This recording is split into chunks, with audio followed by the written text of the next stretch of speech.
नमस्कार, मैं Chandrabhan Prajapati, lecturer mechanical engineering, government polytechnic Bargarh Chitrakoot, communication skills first के इस छठवें ई लेक्चर में वेलकम करता हूं।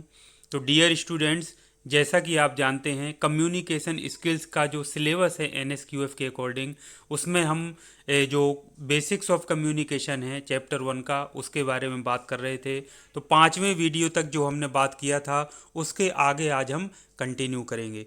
तो उसके पहले मैंने आपसे बताया था कि जो बेसिक्स ऑफ कम्युनिकेशन में जो डिफरेंट कम्युनिकेशंस होती हैं, verbal and non verbal. Verbal में भी मैंने आपसे बताया था 2 टाइप्स होते हैं, oral communication and written communication. तो जो क्वेश्चन पेपर है उसमें कई बार पूछ लिया जाता है कि ओरल कम्युनिकेशन के एडवांटेजेस और डिसएडवांटेजेस क्या हैं, तो या फिर रिटन कम्युनिकेशन के एडवांटेजेस एंड डिसएडवांटेजेस क्या हैं। तो ये जो डिफरेंट कम्युनिकेशंस हैं उन सभी के एडवांटेजेस और डिसएडवांटेजेस को पढ़ना ज़रूरी है। तो आज हम ये विभिन्न जो डिफरेंट जो कम्युनिकेशन हैं उनके हम एडवांटेजेस और डिसएडवांटेजेस के बारे में देखेंगे। तो सबसे पहले हम बात ओरल कम्युनिकेशन की, जो हम पहले कर चुके हैं, लेकिन एक बार आप लोगों को रिवीजन फिर से करा देना जरूरी है। Oral means anything related to the mouth. Oral की बात करते हैं तो मतलब मौखिक, मतलब मुंह से जो संबंधित है वो ओरल कहलाता है। तो oral communication is a form of communication in which the message is transmitted in spoken form. In oral communication, the sender and the receiver exchange their ideas through speech, यानी बोल करके सेंडर और receiver एक idea को exchange करते हैं या आदान प्रदान करते हैं। द फॉर्म्स और the modes of the oral communication are face to face communication, आमने सामने जो कम्युनिकेशन बातचीत की जाती है, मीटिंग में जो बातचीत की जाती है, कॉन्फ्रेंस में जो होता है, सेमिनार में, रेडियो टीवी लेक्चर्स में, इंटरव्यूज़ में, टेलीफोन एट्सेट्रा में क्या होता है, ओरल कम्युनिकेशन का प्रयोग किया जाता है। अब हम बात कर लेते हैं एडवांटेजेस ऑफ ओरल कम्युनिकेशन के। एडवांटेजेस मतलब होता है लाभ। इसको एडवांटेजेस को हो सकता है क्वेश्चन पेपर में पूछ लिया जाए मेरिट्स ऑफ ओरल कम्युनिकेशन। तो मेरिट्स माने भी वही चीज़ होती है, एडवांटेजेस के नाम पर पूछा जाए तो भी वही होता है। तो आपको याद रखना है कि एडवांटेजेस या मेरिट्स एक ही चीज़ हैं। ओरल कम्युनिकेशन के लाभ यदि पूछे जाएं तो आपको इस तरह से लिख देना है। तो पहला हम लाभ की बात करें, एडवांटेजेस जो है इसके, पहला जो एडवांटेज है या मेरिट है वो क्या है, it is faster than the return conversation. Conversation मतलब बातचीत। आपको पता है ओरल है, दूसरा है रिटर्न। तो आप बताइए, आपको बोलना है किसी चीज़ को, आपने तुरंत बोल दिया, बात खत्म हो गई। लिखने में तो टाइम लगेगा ना, पेन उठाओगे, फिर उसको कागज़ ढूंढोगे, फिर लिखोगे, फिर उसको दोगे, तो समय लगेगा। तो ऑब्वियस सी बात है, it is faster than the return communication. दूसरा है oral communication helps in getting quick response from the receiver. Oral communication में आप क्या है, जो रिसीवर का रिस्पॉन्स है उसको क्विक यानी कि द्रुत या तेज मिल सकता है। जैसे आपने अपनी बात रखी से वो रिसीवर तक पहुंची, रिसीवर तुरंत आपको उसमें फीडबैक दे देगा या रिस्पॉन्स दे देगा। लेकिन रिटर्न में टाइम लगेगा ना, आपने उसको रिटर्न दिया है तो हो सकता है वो भी आपको रिटर्न दे या किसी और माध्यम से दे, तो उसमें टाइम लगेगा। लेकिन ओरल कम्युनिकेशन में क्या होता है, रिसीवर से क्विक रिस्पॉन्स आपको प्राप्त होता है। तीसरा है इट इज़ मोर इफेक्टिव, यानी कि ये प्रभावी होती है, अधिक प्रभावी है। चौथा है it is useful when the information has to be kept a secret between the sender and the receiver. ये तब इम्पॉर्टेंट हो जाती है जब जो सेंडर और रिसीवर के बीच में जो बातचीत होती है या सूचना होती है उसको सीक्रेट रखना होता है या गोपनीय रखना होता है। तो जैसे दो लोग हैं, एक ने, सेंडर ने रिसीवर को कोई बात बता दी तो वो दोनों के बीच में गोपनीय रहेगी। लेकिन यदि आपने रिटर्न में मान लीजिए लेटर किसी को लिख दिया या पर्ची में कोई चीज़ लिख के दे दी, वो किसी और को मिल गई फाइल या किसी और ने वो पढ़ लिया, तो वो क्या हो जाएगी, इन्फॉर्मेशन लीक हो जाएगी। लेकिन जो कही कई बात जब तक वो दोनों एक दूसरे किसी और को नहीं बताएंगे तब तक वो सीक्रेट ही बना रहेगा। छठवां है it is useful when the receiver is illiterate. मान लीजिए रिसीवर जो है, जिस तक बात पहुंच रही है, वो इलिटरेट यानी कि पढ़ा लिखा नहीं है, अनपढ़ है। तो वो लिखा हुआ कैसे आपका पढ़ पाएगा, उसको तो बोली हुई बात ही समझ आएगी। तो ये ओरल कम्युनिकेशन उस समय यूज़फुल होती है जब सामने वाला या जो रिसीवर है जिसको बात पहुंच रही है वो इलिटरेट या अशिक्षित हो। सातवां है it is useful when some messages are to be given to a large number of people. जब कुछ मैसेज आपको बहुत बड़ी संख्या में लोगों को देने हो तब ये बहुत इफेक्टिव होता है ओरल कम्युनिकेशन। जैसे उदाहरण के लिए मैं बोल रहा हूँ और बहुत सारे लोग मेरी बात को सुनेंगे वीडियो के माध्यम से, तो ये काफ़ी इफेक्टिव होगा। अगला है आठवां, it is more flexible. Flexible मतलब ये लचीलापन है इसके अंदर, कैसे भी हम बोल सकें, कैसे भी अपनी बात को कह सकते हैं, घुमा फिरा कर बात को अपने कह सकते हैं। तो ओरल कम्युनिकेशन क्या है, मोर फ्लेक्सिबल है। अब बात हम कर लेते हैं डिसएडवांटेजेस की, डिसएडवांटेजेस ऑफ ओरल कम्युनिकेशन। तो डिसएडवांटेजेस को हम लिमिटेशंस भी कह सकते हैं। तो हो सकता है जो क्वेश्चन पेपर में पूछ लिया जाए, what are the limitations of oral communication. तो लिमिटेशंस इसकी आप देख लीजिए, बिल्कुल खुद से आप समझ सकते हैं। पहला है जैसे it may not be possible in areas where there are no means of communication available. मान लीजिए बहुत सारी ऐसी जगह हैं, जैसे कोई पहाड़ी एरिया है या जहाँ बर्फ़बारी गिरती है, तो मान लीजिए फ़ोन और मोबाइल का कोई साधन ना हो, तो वहाँ आप कैसे ओरल कम्युनिकेशन कर पाएंगे। लेकिन वहाँ रिटर्न आप लिखी हुई चिट्ठी आप पहुँचा सकते हैं। तो ये एक जो है तो इसका लिमिटेशन है।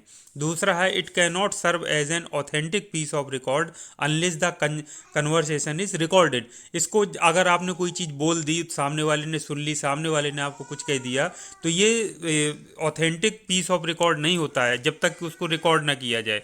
लेकिन जो लिखी हुई चीज़ होती है, अगर आपने लिख करके कोई चीज़ दी तो वो रिकॉर्ड के रूप में सुरक्षित रखी जा सकती है। और तीसरा है it may create misunderstanding sometimes. तो बोली गई बात का कई बार क्या होता है, मिसअंडरस्टैंडिंग, यानी कि गलत फहमी कई बार पैदा हो जाती है। लेकिन लिखी हुई चीज़ में बिल्कुल क्लियर रहती है कि लिखा है मतलब ये ऐसा ही है। तो बोली हुई बात में भी कई बार क्या होता है, शब्द कुछ इधर से उधर हो जाते हैं, तो उससे मिसअंडरस्टैंडिंग क्रिएट हो सकती है। तो it may create misunderstanding sometimes. तो ये ओरल कम्युनिकेशन के क्या थे, आपके लिमिटेशंस या कुछ डिसएडवांटेजेस थे, जो कि आप क्वेश्चन पेपर में आंसर में अपने लिख सकते हैं। अब हम बात कर लेते हैं नॉन वर्बल कम्युनिकेशन। तो बताया था नॉन वर्बल कम्युनिकेशन मतलब जो बिना वर्ड्स के यानी शब्दों के और बिना किसी लैंग्वेज यानी भाषा के होती है, वो नॉन वर्बल कम्युनिकेशन आती है। इसमें क्या है, जो हम सिंबल्स यूज करते हैं या जो बॉडी लैंग्वेज यूज करते हैं, फेशियल एक्सप्रेशंस यूज करते हैं, जेस्चर्स जो हम यूज करते हैं, वो सारे नॉन वर्बल कम्युनिकेशन में आते हैं। तो the word non verbal means communication without the use of words and language, यानी बिना वर्ड्स और लैंग्वेज के जो कम्युनिकेशन होता है वो नॉन वर्बल कम्युनिकेशन कहलाता है। Non verbal communication involves neither written nor spoken language. ना तो इसमें लिखा हुआ होता है, ना ही इसको बोला जाता है, but includes all the forms of communication which occur without the use of words. बल्कि इसमें सभी तरह के कम्युनिकेशन सम्मिलित होते हैं जो कि बिना शब्दों के या भाषा के प्रयोग होता है। अब इसके एडवांटेजेस की बात कर लेते हैं या मेरिट्स की नॉन वर्बल कम्युनिकेशन के। ये क्या है, इट इज़ द नेचुरल यानी प्राकृतिक होता है and effective means of communication between two और मोर पर्सन्स। दो या दो से अधिक व्यक्तियों के बीच में ये नेचुरल और इफेक्टिव साधन होता है कम्युनिकेशन का। जैसे मैंने आपसे बताया कि आपसे आप बस में जा रहे हैं, कोई आपके रोड के किनारे खड़ा है, तो आप टाटा बाय बाय करते हैं हाथ हिला करके। तो आपने कोई शब्दों का प्रयोग नहीं किया, ना आपने भाषा का प्रयोग किया, आपने हाथ हिला करके उनको विदा किया, बाय किया, या दूर से हाथ हिलाकर किसी को हेलो किया तो वो समझता है, या हाथ जोड़कर आपने नमस्ते किया। आपने कुछ नहीं बोला, हाथ जोड़ ली, इसका मतलब है सामने वाला व्यक्ति समझ गया कि ये मुझे नमस्ते कर रहे हैं। दूसरा है when verbal communication breaks down non verbal communication serves the purpose. कई बार जब वर्बल कम्युनिकेशन क्या होती है, ब्रेक डाउन हो जाता है, तो नॉन वर्बल कम्युनिकेशन ही उद्देश्य की पूर्ति करता है। तो ये बहुत ही महत्वपूर्ण एडवांटेज है किसका, नॉन वर्बल कम्युनिकेशन का। तीसरा है it provides efficiency to the sender as well as receiver. तो ये क्या होता है, नॉन वर्बल कम्युनिकेशन एफिशिएंसी मतलब दक्षता प्रोवाइड करता है सेंडर को, जो बोलने वाला है, सेंडर मतलब जो अपने मैसेज भेजने वाला है, जो अपनी बात रखने वाला है, और रिसीवर जिस तक बात पहुंच रही है। तो ये क्या करता है, इफिशिएंसी प्रोवाइड करता है।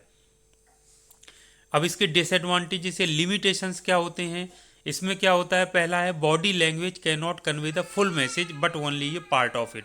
मान लीजिए आप किसी से ना नज़रें चुरा रहे हैं या किसी को आंखें दिखा रहे हैं, तो इससे ये पता चल रहा है कि आप गुस्से में हैं, लेकिन हो सकता है कि आप बाहरी दिखावा कर रहे हो। तो इससे कुछ मैसेज तो हद तक एक कन्वे हो सकता है, लेकिन पूरी तरह से मैसेज कन्वे नहीं किया जा सकता है। सम ऑफ द जेस्चर्स, जो भाव भंगिमाएं होती हैं, वेरी मतलब बदलती रहती हैं, डिफरेंट होती हैं from one region to another.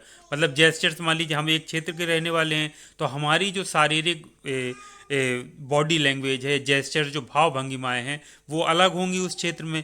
वही दूसरे के क्षेत्र में अगर जाएंगे, वो भाव भंगिमाएं हम करेंगे तो वो हो सकता है उसको गलत समझे, तो वहाँ के क्षेत्र में अलग भाव भंगिमाएं, या कहना चाहिए जो जेस्चर्स जो होते हैं डिफरेंट टाइप्स के, जो बॉडी के द्वारा हम ये फेशियल एक्सप्रेशंस के द्वारा बनाते हैं। तीसरा है non verbal communication is more difficult to understand. जो नॉन वर्बल कम्युनिकेशन होता है वो समझने में ज़्यादा कठिन होता है। कई बार नहीं समझ में आता कि सामने वाला हमको क्या इशारा कर रहा है, या क्या हमको सिंबल, हम जब सिंबल को नहीं समझ पाते हैं तो कई बार क्या होता है, जैसे आप ट्रैफिक के जो होते हैं सिंबल, संकेत होते हैं, उनको यदि आप नहीं पढ़ पाएंगे तो आपके लिए प्रॉब्लम क्रिएट हो जाएगी। तो समझने में कई बार डिफ़िकल्ट ज़्यादा होते हैं लिखे हुए की तुलना में। अगला चौथा है in non verbal communication sometimes the gestures can be misunderstood.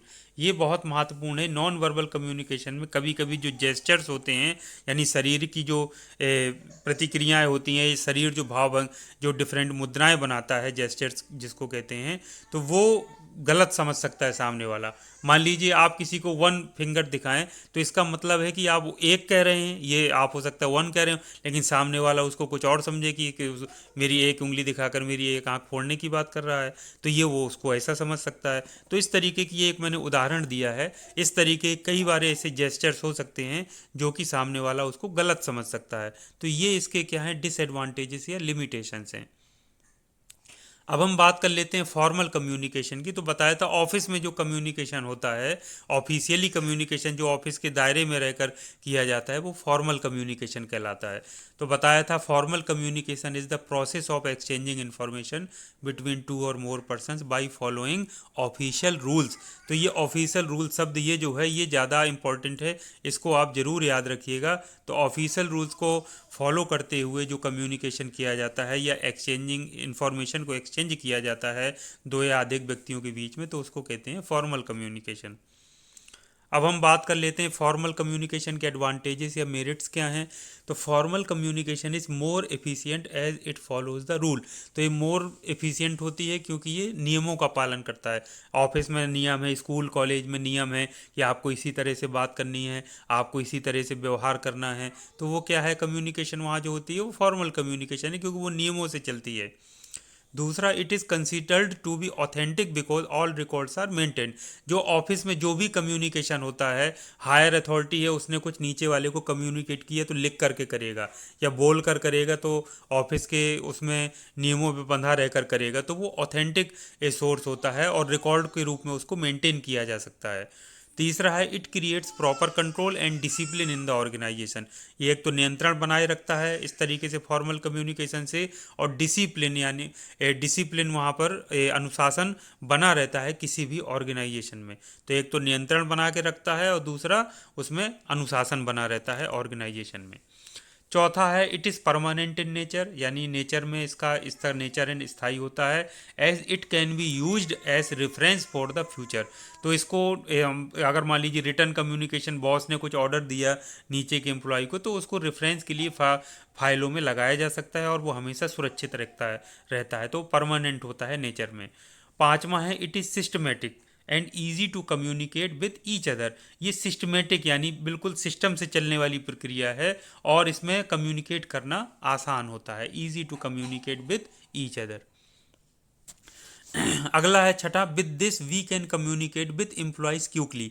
Employ मतलब जो वहाँ के कार्मिक हैं या कर्मचारी हैं, उनके बीच में हम बहुत जल्दी शीघ्रता से कम्युनिकेट कर सकते हैं। सातवां है it is well coordinated so all activities are done properly and easily through this communication. ये वो कोऑर्डिनेशन इसमें बहुत अच्छा होता है, वेरी वेल कोऑर्डिनेटेड होती है, और ऑल एक्टिविटीज़ जो भी गतिविधियां होती हैं वो प्रॉपर तरीके से इसमें की जाती हैं और इसमें आसानी से इसमें कम्युनिकेशन किया जा सकता है इस तरह के कम्युनिकेशन में। 8वां है as it follows rules and regulations, जैसा कि इसमें रूल्स एंड रेगुलेशन फॉलो किए जाते हैं। There is very low possibility of mistakes in exchanging information within the organisation. तो इसमें जो ऑर्गेनाइजेशन के अंदर बहुत कम संभावना होती है मिस्टेक्स की, गलतियों की, जो एक्सचेंजिंग, जो इन्फॉर्मेशन या सूचनाओं का जब हम आदान प्रदान करते हैं। तो किसी ऑर्गेनाइजेशन में सूचनाओं के आदान प्रदान में मिस्टेक की यानी गलतियों की जो संभावना है वो बहुत कम होती है, क्योंकि इसमें रूल्स एंड रेगुलेशंस को फॉलो किया जाता है। 9वां है it is cost effective as these days all communication is done through emails और फैक्सेस।